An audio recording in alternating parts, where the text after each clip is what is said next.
Good evening. Wow. Welcome to the Rollins Museum of Art. We're so excited to be here and welcoming you to this special event tonight. I'm Dr. Carbonell. I'm the curator here at the Rollins Museum of Art. It's my pleasure to welcome you all to the museum and to this special event in conjunction with this exhibition where we are right now, titled Critical Reading Book Arts in Dialogue with the Collection, which is the result of a collaboration with Professor Rachel Simmons from the art department that incorporates works by contemporary artists from our museum's permanent collection and puts them in dialogue with selections from the Rollins College Book Arts collection that Professor Simmons have been building over the past several years. So this has been a great opportunity for us as a museum and for me as a curator to learn about book arts and to integrate this art form within the galleries of the museum and with works from the permanent collection. Before I introduce our guest speaker for tonight, I want to thank the Thomas P. Johnson Distinguished Visiting Scholars and Artists Program for the generous support that allowed us to bring Denise to campus. And I also want to thank our members for helping us to offer free admission to our museum and to events like this one. Our speaker tonight, Denise Bookwalter, is a printmaker and book artist living in Tallahassee. She's a professor of art at Florida State University and the founding director of Small Craft Advisory Press, a collaborative book arts press celebrating its 15 years of publishing. She has exhibited extensively, and her books can be found in collections nationally and internationally. She was awarded the Coffey Residency for Book Arts at the University of Florida Libraries to produce her newest artist book, Sylvan Secrets. It's our pleasure and honor to have you here tonight. So please help me welcome Denise. Well, thank you. I'm very excited to be here. Thank you, Rachel, for the invitation, and David and everybody here at the museum, and all of you for coming today to hear more about books.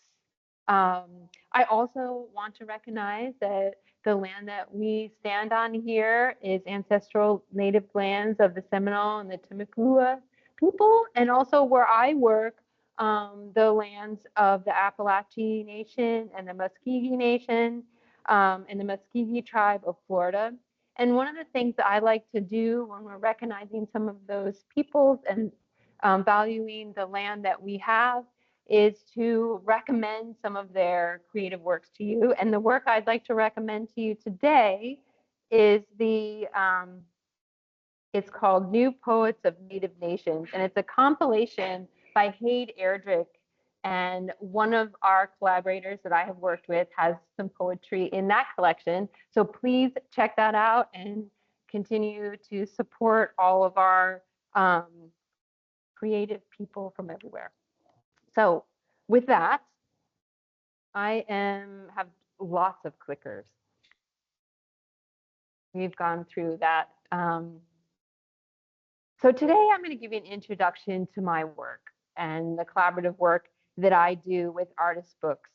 And like I've already been introduced, so I live in Tallahassee, Florida. I teach at Florida State, and I've been there for 18 years.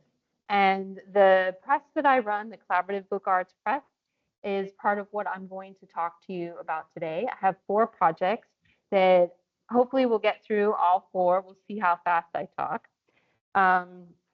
But my research revolves around collaboration, books, and experimentation. And I create new experiences of reading and viewing through the immersive experience contained within the multiple of the book. I gather teams that bring together a range of experiences, expertise, and knowledge, and provide space for individuals to contribute to the project as equals while learning from each other. What is presented here is the finished book, but the artwork is much more than that, and I'm going to talk a lot about that today. Curating a team, conducting Zoom calls, working virtually, and when possible, working together. I have many collaborators, and we'll talk about a few today. We see a couple of them that I'm not going to talk about today here in this exhibition, so I do hope that you will spend some time with them later. But let's start out here with this book. the printed artist book. What is an artist book? The book becomes an art object as an artist book.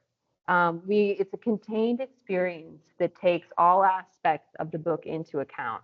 I have a personal definition of what I think an artist book is.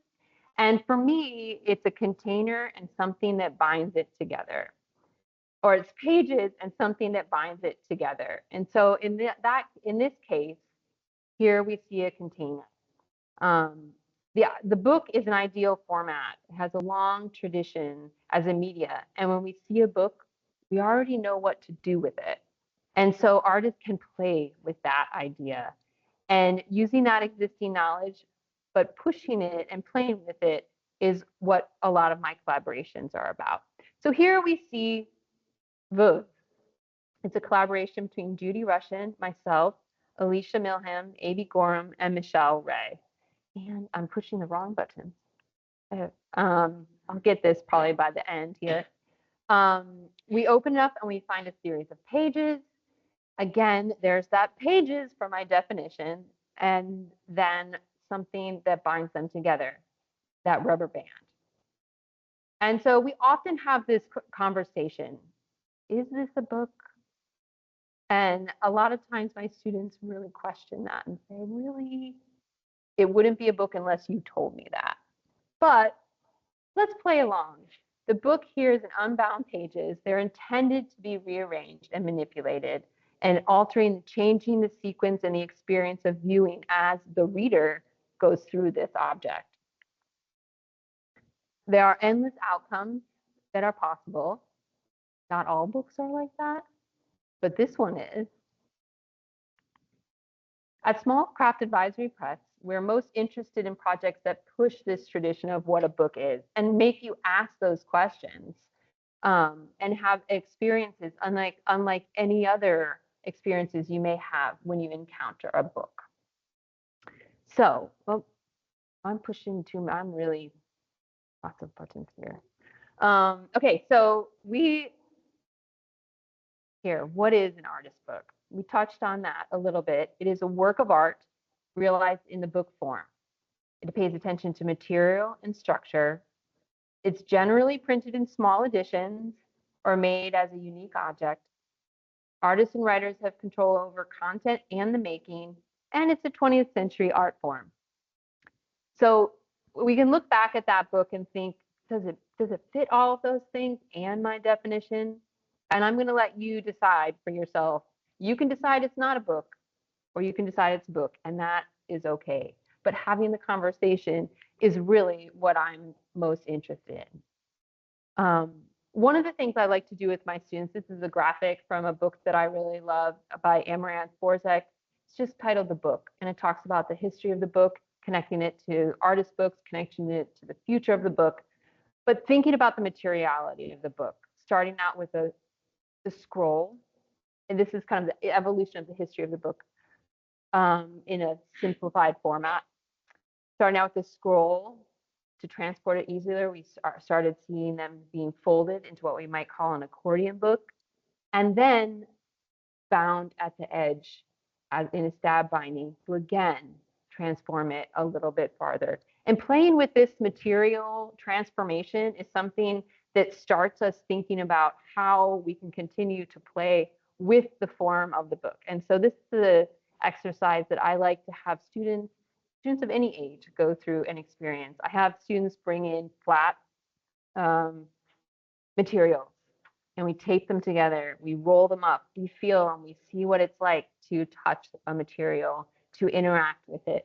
Then we roll, we fold, and we bind. And going through that transformation and playing with that transformation is a lot about what I think about when I start to create different structures of books. And just to give us a little bit of connection to actual books, we have 3 books here, a scroll, an accordion, and a postbound book that reference those images we saw before. The scroll is an Armenian prayer scroll from 1655. The one in the middle is by Joanna Medjugorje. The Book of the Moon is a book from 2018. And then the one on the right is one from Small Craft Advisory Press by myself and Frank Giampietro from 2011. So continuing to think about those structures, and we can't leave out how we made them. So we've got here on the left some bookends, Gutenberg's press, and then our presses there on the right, the Vandercook's. There's newer presses than that too, but we're not going to go there today. Okay, so here we are. Let's talk about Small Craft Advisory Press and some of the collaborations that we do there. So pictured here is a selection from our 15th year anniversary exhibition that was at the Florida State Museum of Art this past year. Our press, we've been publishing books for 15 years. And so this celebrated that accomplishment. And some of those I'll talk about today, but Small Craft Advisory Press mission is to invite artists, scholars, and writers to work collaboratively to create artist books that challenge the tradition of the book. And the key is that we have a team, we have a crew, they can be artists, they don't have to be artists. It's people who are coming together with ideas and expertise, mixing them up and seeing what can happen. So at SCAP, we began in 2008. We published our first book in 2009, and we moved to our current space in 2010. And since then, we've published 25 book editions. We have a serial publication that we're just finished the 3rd volume of it. So there's 12 of those collaborations. And scrapbooks are all over the nation and the world, including some of them in your collection here. So here we get to see those presses again. This is just our space to give you a sense of where we make these books. Those are our 3 Vandercook's and our etching presses that we put to good use this past year in a project that I'll show you a little later, Favorite Lake. Okay. So now we get to the good part, the books. So this book here, get to my slide, is Life Memory Manual Index, and you have it in your exhibition here. One of the things, I love seeing all these books out, but one of the things that we are missing is that we can't flip the pages. So what I hope to do today is show you more of this book, talk to you about how it came about, and decipher the language and images that are in it. So quickly, I'm just going to show you just a couple of the slides of the spread, a couple of different ones that than what we see there. Hidden in the back, which you may or may not know, is an index. There's a red pamphlet that slides out of the back. And the index helps us understand the language of the book with these series of images and text. Okay, so we'll unpack that a little bit further by starting to figure out how we put together the team that made this book. So there's 3 artists, myself, and Tricia Tracy. These images that we're going to look at here are Aaron Coick, and I have mine slightly out of order here. This is a book called The Heads of My Family, My Friends, My Colleagues. So Aaron designed the book, and Justin Sirios wrote the poems. And Aaron, the things that we were interested about Aaron's work was the way that he is printing, thinking about modular forms of language, and but also working with writers and creating beautiful books that highlight both the printed work and the text within the book. And some of these modular images that you're seeing, those grids, are some of the things that we were really interested in. And then we were thinking, I've been collaborating with Tricia Tracy for a little while. She's also part of this project over here, Shift Lab. And we had talked about doing this project for a long time. And Tricia works with, this is her book, Scaffolding. And Scaffolding uncovers a visual collection of printed grids, patterns, and geometric frameworks from constructed and natural environments. And here we see some pages of that book. So we start to see some of the affinity between these two artists. And then this was what I was working on at the time. These are some laser cut etchings that I also then digitally printed on fabric, playing with what happens when we touch and wear these images. So we can see some of these visual images starting to talk to each other. And so what we did is we got everybody together and started to think about how are we going to start a project. And at the beginning of our collaborations, they are always a little awkward, I would say. I've done them a lot. And it's always, there's some weird, like, is this going to be a thing? Can we talk to each other? Do we like each other? What are you making? And why are we making this? And what are we going to make? And then things start to, you just got to kind of work through those things and set some scenes so that we have similar things to talk about. So we all read Life a User's Manual. Life a User's Manual is a modular text. It is part of the Aleppo Poets, that some of you may be familiar with. They were interested in math and language and systems. Can we see some of those things resonating in some of the work that we saw just a few minutes ago? And here's some of the founders of the Aleppo Poets. They investigate the possibilities of verse written under a system of structural constraints. So in Life a User's Manual, we all read this. It's a Parisian apartment complex that has 10 stories, 10 rooms on each floor. And then there's a system that he tells the story through. It has to do with chess. There's a very specific way that he moves through this modular apartment, creating this modular story. He's very interested in lists. So again, what are we going to do with this? We started playing with these lists. We started sending each other objects. That was one of the things we decided we would do. These are the 3 objects we sent each other. We started playing with drawing those objects. But we also started making lists. So a lot of what Life a User's Manual is about is there's these giant lists in there about the things, objects in every day around you. And so we started writing about our places we live, what's on our desk, what's right next to us, what's on our kitchen table. And Erin put these together into this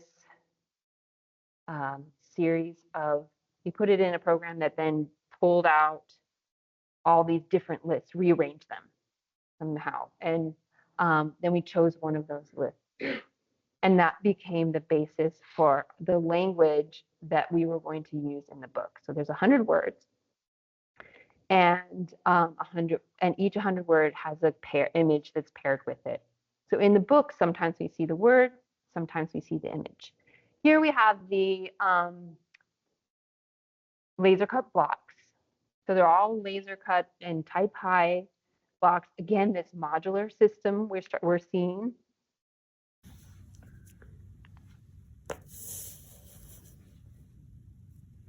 There it is. And so at the press, what we did is we just started playing with this language and composing at the press. And it's not necessarily how book artists usually work, is to compose at the press, but it's a lovely way to work.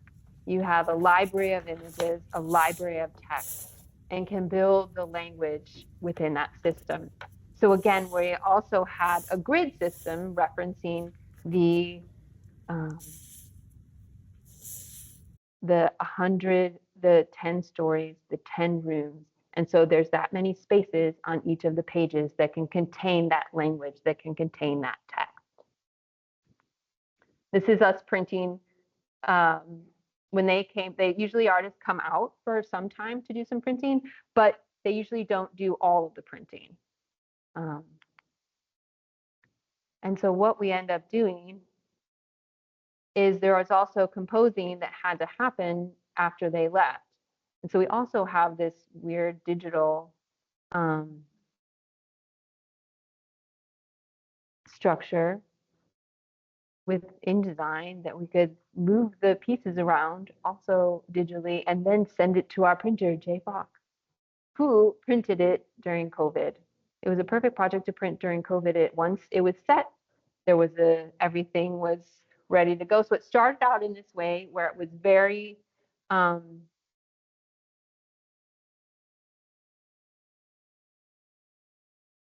here, it's my slide.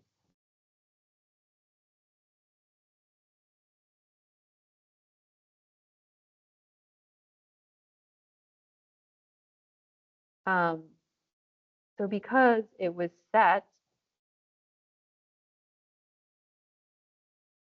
it was a great thing to hand to Jay to ask then to work on during COVID. There were all the decisions had been made, and so we simply printed them. Let's see if I can switch this now. There's the play again. There we go. There's the grid. They're all laid out. They had to be put back in the right spots. We could find them again. And Jay made a different system. He made a laser cut plexiglass grid that was a little bit easier to print than the traditional leading between each of the blocks. So again, let's take a quick look at this book. You can see a couple more pages. Oh, maybe we won't see a couple more pages. Here we were, and this are the three artists Paperwork. Not the Plastic whole, sandwich bag, secret patient, hatch not door. click this too much. Puffy mailer Click it envelope. one more time, you think? Single story house. Friend. 1 Yeah, month. you might just have to start it from there. Family, small. Blue mechanical pencil. People's home. Substance. Windows. Spent. Papers wrapped, single story house. People's Basement. homes, Pink. White shipping box. Highway. morning, various Irregularly shaped paper. Salt and pepper shakers. Year. blue light, milk glass vase, Room. stairs, Walls. Bright green. Living space. box, Family. So when we hear the voices overlapping, it's when it's actually sometimes some of the blocks are printed on top of each other. So to hear it read that way, it helps understand exactly how it's supposed to be done. And in the back, you'll find the index, which you can read through the index. All of the text is in a regular font, and then all of the images are bold. So you can read across the page in the same way that you would read left to right and decode the language and the poetry of the book. So there's a lot in that project. This is a multi-year project that we're excited to have out in the world, and it can resonate in different ways. It can be a visual experience where you simply look at the text. You can interact with it as the index. And now you know how it got to be what it is. So with that, I'm going to move us on to our newest project that called Favorite Lake that we just finished this summer. And again, we did a very similar thing where we composed our team, or sometimes we even call them the crew, to go with our nautical themes from Small Craft Advisory Press. And this is work by Nora Poole, and I've wanted to work with her for a long time. She's a printmaker from California, and she works with plants, drawings, and books utilizing botanical themes. She explores the ideas of documentation, typology, and portraits of the neighborhood, climate change, and archiving the everyday in the ordinary through plants. And a lot of times she works with houseplants or city plants. She's in the Bay Area, and I wanted to invite her to Florida and see what happens when we put her together with a botanist and a poet and a couple more artists and introduce her to the landscape of Florida.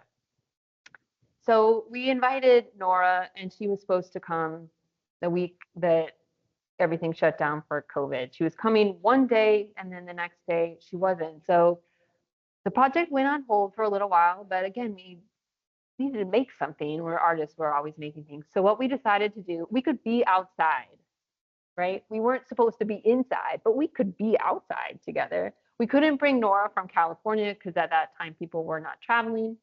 But so we took the botanist and we brought our poet, that all these people were local, and our local artists, and we went out in the woods to look and learn about Florida plants. So here's the map of where we were looking. There's this small lake just south of Tallahassee. It's really a pond, probably not a lake. But it is in the Sand Hill ecosystem. Here on the left, I just put this image here because this area is one of the most it's a very biodiverse area. There's plants here that don't even grow 10 miles north or 10 miles south.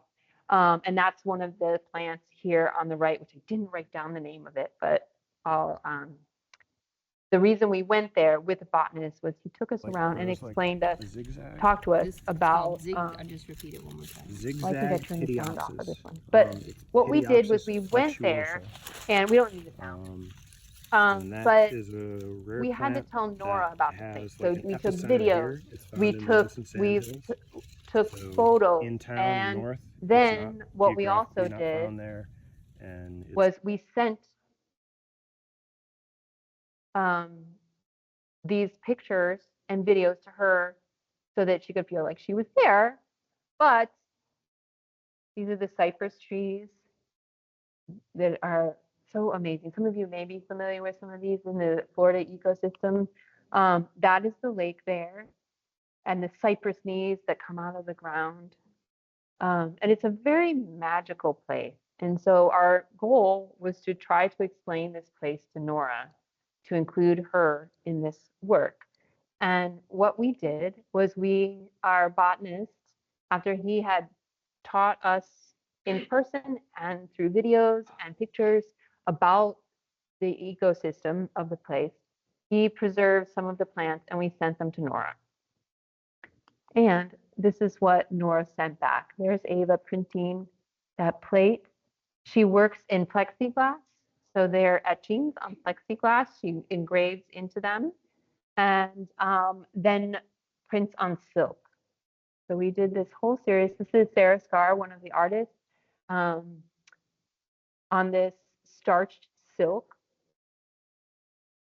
That's the larger image that then gets cut down and put into the book. One of the things that we were really interested about was traveling back to this place in multiple seasons.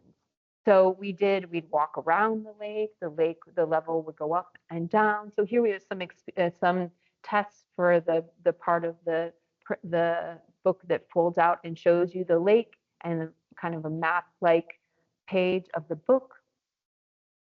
And during different seasons, different things are on the ground. So here we have cypress needles. This is a bad picture, but you can kind of tell what's happening here. This is a soft ground etching of those cypress needles that then gets put into the book. And there you can see them all over the ground there in the fall. And also the other thing that's important about this space is that they go through natural burns. And so the natural burns, they do controlled burns now, but it's a natural part of that ecosystem. Things have to get burned away so other things can grow and reseed. And so the time that we went back, there was on the cypress trees, the bark had turned to charcoal too. So one of the things that was important to us was really to express the size of these plants. All of the plants in the book are life size. And we see the colors of the charcoal in the book. So here's the book. I'm just going to flip through some of these pages. Favorite lake. And on the front is a cypress tree sapling. So it's about this big. The ones that we looked at are hundreds of years old, the ones you saw in the pictures, and that one's less than a year. And then we see Sandra's poem in the book, and also those etchings. They got trimmed down and are part of and sewed into the codex. So this one's a little bit more traditional structure, but we have materials in here that are starting to depict and explain what the magic of that place. Nora still has not been to Tallahassee, and we hope to bring her out in the spring and do some another project that would reference this project but celebrate that we're able to bring her there. So these are the longleaf pine needles, the water oak leaves, the names of all of the plants that we worked with. That's the spine of the book. There is a video, I can share it with you later, that is online. And that's Ava, our intern, that did a lot of the printing for us. So we're really excited about that project and getting that one out in the world. And getting Nora back to visit Favorite Lake. We called it Favorite Lake because the botanist we worked with, Paul Russo, the lake does not have a name on the map. If you notice, I don't know if you noticed when we were pointing to the lake, it doesn't have a name. And so Paul always told his wife when he was going there to kayak on it that he was going to his favorite lake. So we stole that name and used that as part of the project. All right. So escape tunnels is the next one I'm going to talk to you about. And escape tunnels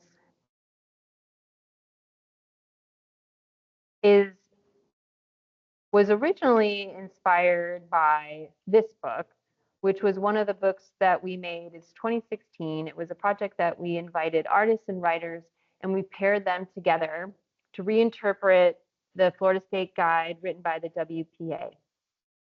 And so we had this wonderful experience bringing 24 people together to design different sections of this book. So we thought during it, we were like, okay, are we going to work with that many people again? I mean, with the projects we've looked at now, looked at, the first one was 3, the second one, I think there's 6 people that were part of the crew. And now this was an earlier than both of those books. We're like, should we try this again? And we're like, yes, we should try this again. So the project that we came up with here's all of our collaborators. This was during COVID, and we thought, how do we start a project? But also, how do we create opportunity for collaboration, create opportunity for people that bring more people to the center, and really give people a chance to work with people that they would never have met in any other way. So what we did is we put a call out, and we asked for artists and writers who are interested in collaborating. And then we paired them together, mostly based on time zones, really, or in some cases, just understanding a little bit about how their writing or their images might speak to each other. And we asked them simply to talk to each other about their experiences during this time, thinking about COVID, what is going on, and respond to that. We had Diamond Ford, who is pictured all the way to the left. She wrote a poem. I worked with her on our section, and she wrote a poem that set the scene. It was about communicating and being inside yourself and outside of yourself during these times of COVID. And so Diamond set the scene, and we sent that poem out to all of the pairs. And then through Zoom calls and introductions, we introduced all of these people and then set them on their way to create. Here's us during our planning session. Even my collaborator, so Gina was our resident artist at the time. She and I were over Zoom during this time, even though we're next door to each other. This is how we could talk to each other without our masks on, which was pretty entertaining. So here's the book. And the book is called Escape Tunnels because it provided an escape tunnel out of our homes, out of these places that we felt maybe we were trapped in, but places where we couldn't go out and meet new people and build new collaboration. So the work that was done had many, many themes. This is Diamond Ford's and mine. This one was talking about the protests. So we have social justice, Black Lives Matter, issues, thinking about motherhood during this time, thinking about family, communication, relationships. And so we see this really wide range of things that these pairs sent back. They had a limited palette, so the palette is real, and a specific font that everybody used. So that's what ties, really just some of those formal things are what, and the process is what ties the whole thing together.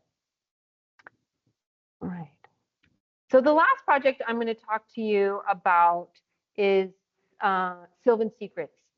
I've just spent all this time telling you about collaboration, and this one is not a collaboration. And I think as artists, we do all sorts of things. We also maybe break our rules, and that's good sometimes to get out of what we normally do. So this project, we mentioned it a little bit earlier, was supported through the Kofi residency at University of Florida, where they have an artist that can come, they invite an artist into their special collections to work with the materials there, and then use something from there to inspire a project, which is a really exciting way to work. I love working in special collections, but it's sometimes you don't know what to ask for. But when you're invited in as the artist, they know you don't know what to ask for because you're there. You come with some ideas, and I came with some ideas that got thrown out the window in the first day. And I remember talking to one of the curators, and he pulled out all of this stuff and kept going back and pulling out more and more and more. And he's like, he had this light bulb moment. He said, "You have to see this." And this is what he pulled out. And I was like, okay, all right. So this is Ho's American Woods. It looks like a regular encyclopedia. Then, you open it up. There's a little slip case. But inside are actual wood specimens. And when you look at them, you lift them up, and there you can see both sides of these thin veneers. So they are this physical wood in the book. And there's 14 volumes. They're separated generally by geographic location. They're amazing. And they pulled all of them out, and I could look at all of them. And so here we see sea grape, southern red cedar, Osage orange. I was really fascinated with the ones that were there was one book that was specifically North Florida. Volume 14 is the one that I ended up working with. And we see there's three different ways of looking at the wood. It's how the wood actually gets cut. Here, I'm going to show you this image here. Let's skip through this and show you this one. The three sections that you see are the different ways that a wood scientist would think about looking at wood. And then when you compare them, each one is a single species, but you see very different things. And so as an artist, I'm really interested in looking at these both as pattern and design and color, but also in thinking about how they're named and cataloged. We think a lot about this naming and claiming and categorizing in science. That means, so I suggest these two books. These two books really inspired some of the work that I did. I love this one by Lulu Miller, Why Fish Don't Exist. It talks about scientific classification and some of the really big downfalls of classification. And then this other book about naming and what that is, and by naming something, have we claimed it? Who owns it? How have we classified it? How have we categorized it? And there's a lot there to unpack and think about. And those are some of the things that I was reading and looking at as I went through these amazing slides. These are when they're held up to the light. They even let me hold on to the light. They were very nice to me.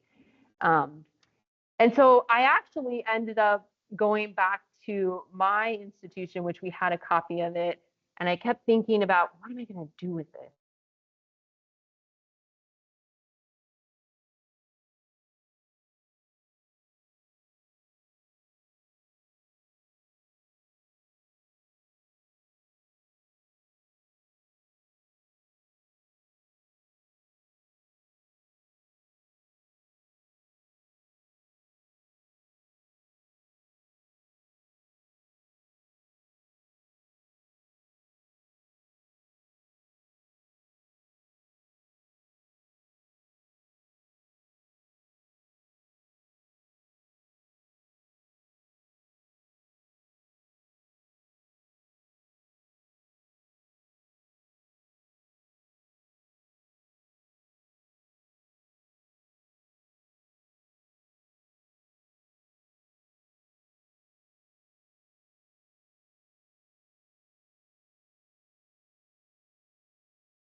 the woodcuts that then I printed. That's my messy studio. It's actually even messier than that right now. And that's my little etching press. And I have big etching presses at SCAP, but for some reason I really, really wanted to print it in my studio at home, and so I made it fit on there. Here it is, a nice printed as on a big sheet of paper, and then it goes back in the laser cutter. So not only can you laser cut the wood block, but then I needed to laser cut the actual circular form of the book. So here they're still flat. Here they're folded down. And here we can see how they exist as individuals. So there's 3 of these in the book. I have some pictures of the book in a minute, representing those 3 different cross sections that we saw.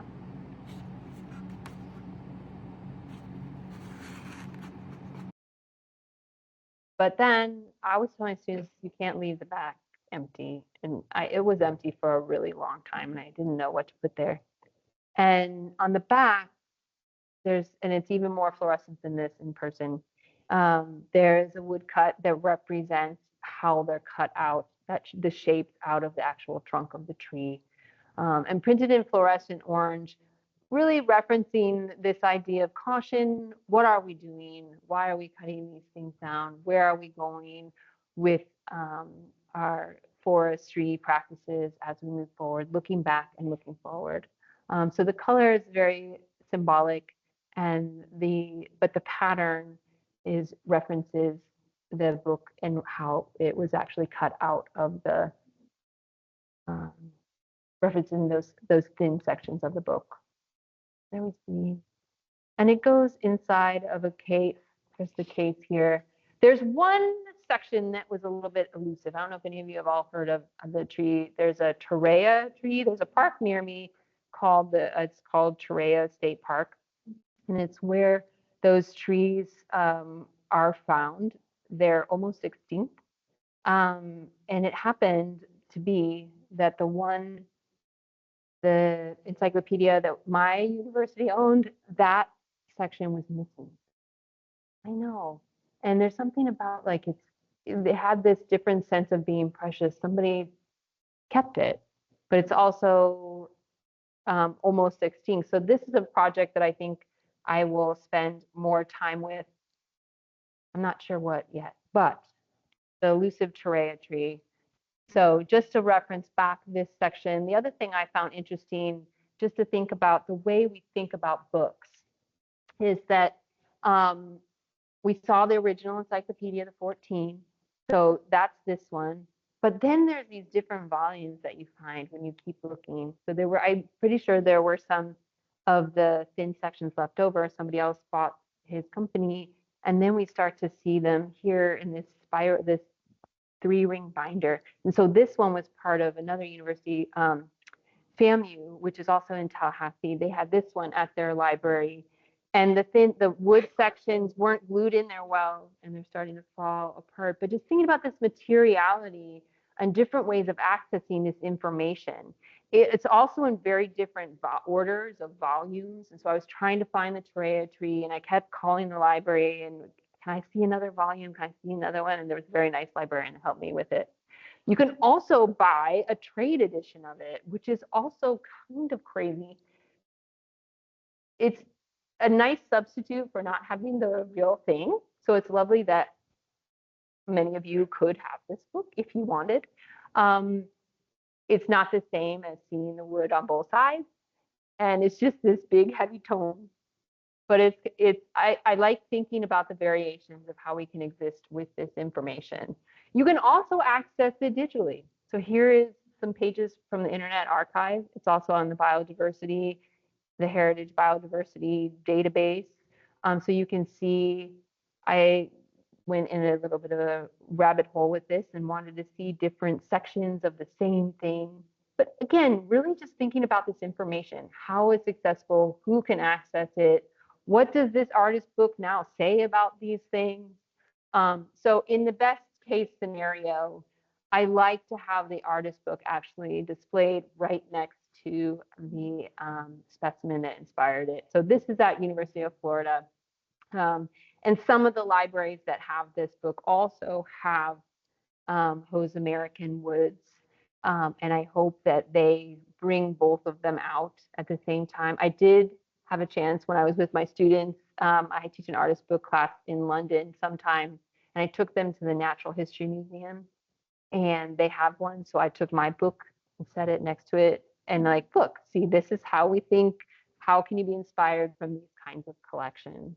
And so that conversation is something that I'm interested in, and the access is also something that I'm really interested in, especially when we make artist books. How accessible are they? They are multiples, but you do have to go to a library or a museum or purchase these expensive things. So what is the access, and how can we share the conversation and the information that artists are having with those books in different ways? So that's also another project, but not for today.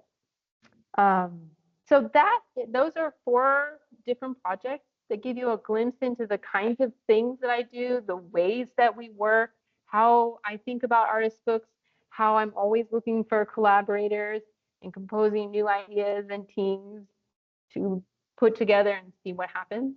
So keep an eye out for all the things. You can find the work that we do. We have a website. They just redid it. So some of it mostly works. Small Craft Advisory Press. We try to post all of our things, our new projects there. We also have an Instagram that you can follow. And depending on my interns and my student help, generally there's some really great things that you can see that we do there, because they're really great at posting on that. So keep track of the different things that we do. And I thank you all for coming today and listening to me and hearing about these collaborations. Yeah, I'm happy to take questions. Yeah. This was very exciting. I loved it. Thank you. But it's going to take me a little while to the to me, it's not so very complex, very deep. And 2 questions that I have. One is, I'm still not sure if we discovered this, first of all. Then the second thing is that it's just really good. Why do people get into this? You know, that's a good question. I don't know. Like, why am I making this stuff that is so complicated and hard to make? I think about this a lot. I'm like, I could make a drawing and have an idea in the drawing and move on, right? Make another drawing. But there's something about the way the book works that it's all contained in one thing. And I think it was Anne Hamilton who said it really best. The artist book is like an installation. And when we think about it becoming an artist as an installation, everything is part of the idea. And the way the book, you can control all parts of the book. It is an experience, and it's an experience for one. It's an experience for your reader. You really put all of this into this object. That everything connects back to the concept. We thought about how you're going to touch it, how you're going to read it, how you're going to interact with it, how you're going to put it away, and all that makes sense. And so that experience is what I'm really interested in, is allowing this, I guess, having the control of that and playing with that, and then also tapping into what I talked about at the very beginning, how we all at least start on the same page when we study. It'd be pretty hard to find somebody who doesn't know what a book is. Even tiny babies know what to do with a book. They pretend they're reading them before they can read. And so tapping into that and then playing with that is one of the most. And it becomes sculptural, it becomes about language, it becomes about image, and in a lot of ways you don't have to choose. It's about all of those. Well, it's hard to say who exactly started. I mean, a lot of times they talk about Shea being an early father of the book arts in the with your standing there too long. It's like in the 60s, 70s, and but it's like it's a new form. And so there's a lot of people still talking about where it's starting, how it's starting. So we have artists making artist publications. You have people making zines, which are small press kind of photocopying things. You have this idea of the multiple and the art as a multiple that many people would have it. So all of those things kind of connect to the artist book medium. And I think it has really taken off a lot in the last, say, 20 years or so, in a way that we think about where digital technology is going, where information is going, the internet, ebooks. We still are interested, the book is not dead. We're all buying books. We still have libraries. But we also still have e-readers and internet, so all this, everything is possible. Thank you. Can you say a little bit about what the takeaway in terms of when you're thinking about the museum visitor, the gallery visitor, the reader, the art lover who is interacting with your work? What are some of the things that you think are good takeaways? I find obviously with artist books, there's so much emphasis on the structure and the process of the material, but also the themes that many of these artists, especially shown here, are addressing are very serious and substantive. So how do you balance that, and what do you think about in terms of the successful takeaway for the viewer? That's a really good question. I think one of the things I take away that I want always is a book that's made me return back to. That you read, if you read it once, you miss something. One thing student wants you to return back. And now what it was. I mean, I think if we look at like memory mental index, maybe you could return back that thing often, it's still not quite what it is that you're looking at. The book has such a valuable place for all kinds of content. And I think one of the things that I have found exciting as a book artist is that we can really delve deeply into different topics, but still have a cohesive kind of body of work. But definitely that wanting to return and that it still sticks with you. I think that can be for many artworks in general, but something that you read and have to, when you want to go back to the beginning.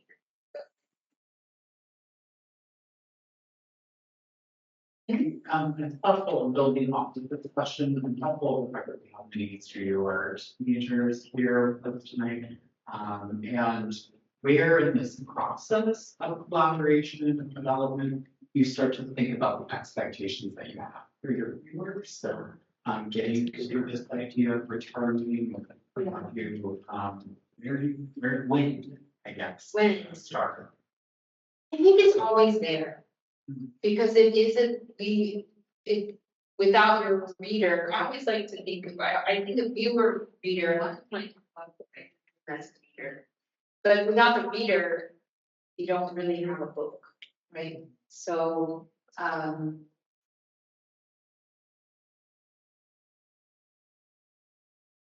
in the collaborations, there's a lot of things that don't make it into the book, right? But what is enough to tell the story to, like, let's look at Favorite Lake, for example.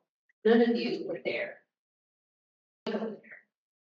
There's things that are missing, but we have to decide what parts we want to tell and what parts we think will resonate to not just with us, but with the viewer. And that's complicated. I think especially when you're working in a collaboration, it can become a little bit insular, but it's not about that. It's about what is the message that we're sending out to folks. So yeah, in Favorite Lake, it became about telling Nora about the place, but it's not just Nora that we're telling about the place. The whole book became about telling all of you about the magic. It's not science. We're not being didactic. There are some things in there, but it's about the experience. That's it. I don't know if I really answered your question. But always thinking about how it goes beyond us and out to you. It's not my personal story. It is me. I experienced that I'm telling you a story, and it has to resonate in some way with you. Otherwise, it's